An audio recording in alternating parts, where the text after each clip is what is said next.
Hello, I'm Archibald Chesterfield III. Fuck.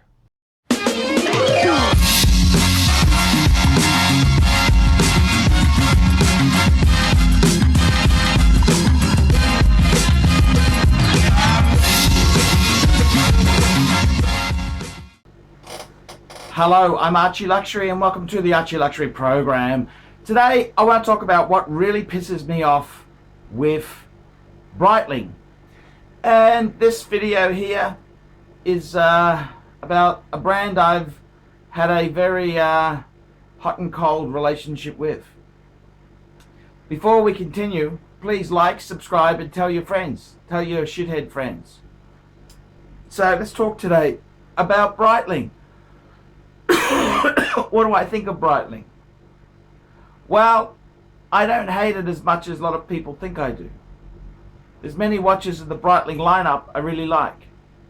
In fact, vintage Breitlings are one of my favorite vintage watch.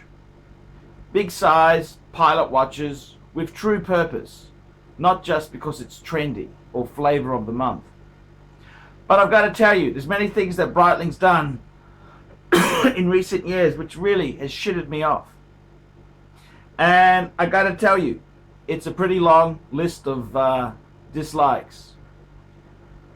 The Navi Timer itself is an all-round classic, but the way current Breitling got the rights to it, I really think needs a bit of explaining, because Breitling themselves, they went broke, fuckers, after the quartz revolution. Many makers faced the wall, and Breitling sold the intellectual property of the Navi Timer to Sin.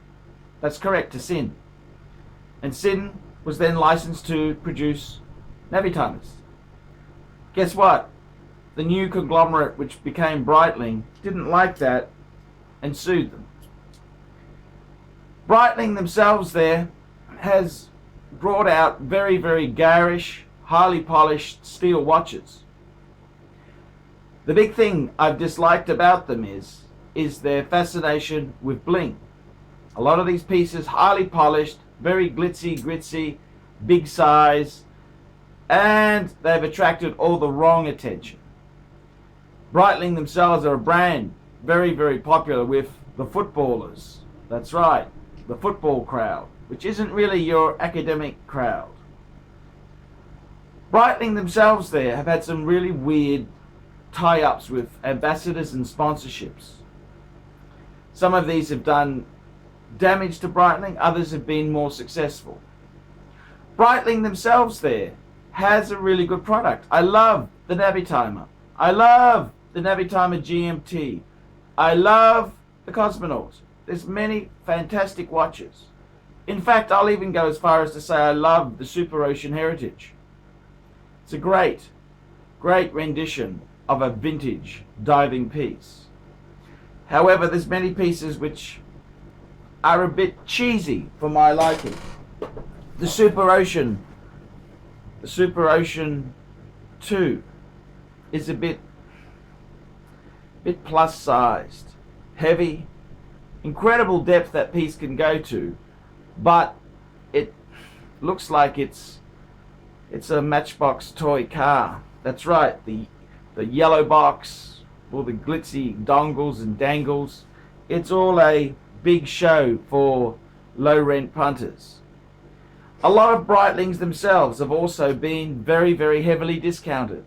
This really hurts the brand. Heavy discounting is a very dangerous subject to embark on. I've seen some Breitlings 40% off being advertised by grey market dealers. There are pieces in the Navi Timer range which are spectacular. There are pieces which aren't so great. But all in all, the Navi Timer range, I think, is an iconic range of pilot watches. A pilot watch which is really quite unique in its dial. Yes, many of the Navi Timers of current times have used a Valjoux 7750 movement. This is a pretty pedestrian type movement. It's a Cam's chronograph movement. it's a cost-effective solution to the Swiss industry. However, other makers have used it. Hamilton's used it. IWC's even used it. And it's a workhorse automatic chronograph. I don't dislike the brand for doing that. I think in many ways this is probably not a terrible thing. You buy a Breitling because of that wonderful pilot history. You buy a Breitling for that wonderful, beautiful, immaculate dial. The dials on a lot of Breitlings are spectacular. And this is a really, really cool thing. The dials are amazing. And I really do feel that Breitlings I've owned, I do miss. I do miss my Navi timer. In fact, it was a hard choice in many times. Do I wear the Navi timer or my Omega Speedmaster Man on the Moon? The Navi timer is that strong and that good. However, the Navi timer itself has gone into very, very large territory. 44mm, 46mm. This is getting a ridiculous level of girth. They're quite a thick watch with an automatic chronograph, with a rotor inside there. It's getting quite big and stodgy. This is one of the bad things that Breitling does. Breitling's Colt is a it's a pausable watch, but does that really need to exist? Many of the Breitling Super Ocean watches have dated really badly. I've owned quite a few Super Oceans, and with hindsight you can see they are a piece from their time. The way Breitling reissued the Heritage collection, the Super Ocean Heritage range, is to be applauded. Very well done indeed, with classic aesthetics and just very refined taste. That is a good step.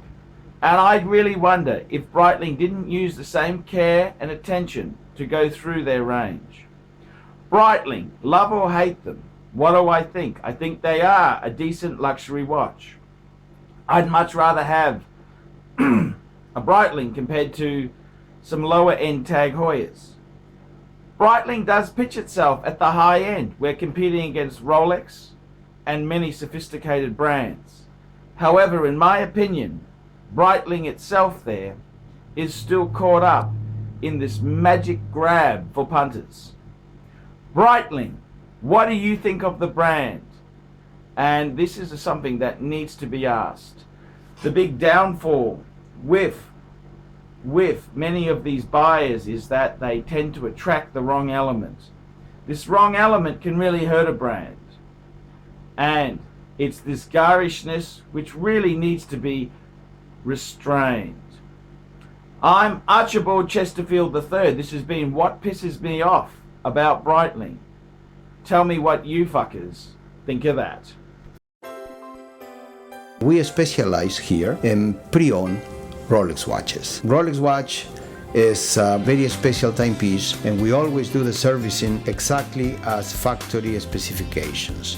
We buy a pre-owned piece and we put it into brand new condition. We have Rolex certified technicians working on that. We completely disassemble the piece. We adjust and polish and change every single part of the watch. You have to have certified watchmakers that know what they're doing. If you have an expensive car, you're just not going to bring it to any mechanic that doesn't know what they're doing. You spend $5,000, it's like if you put money in the safe deposit box.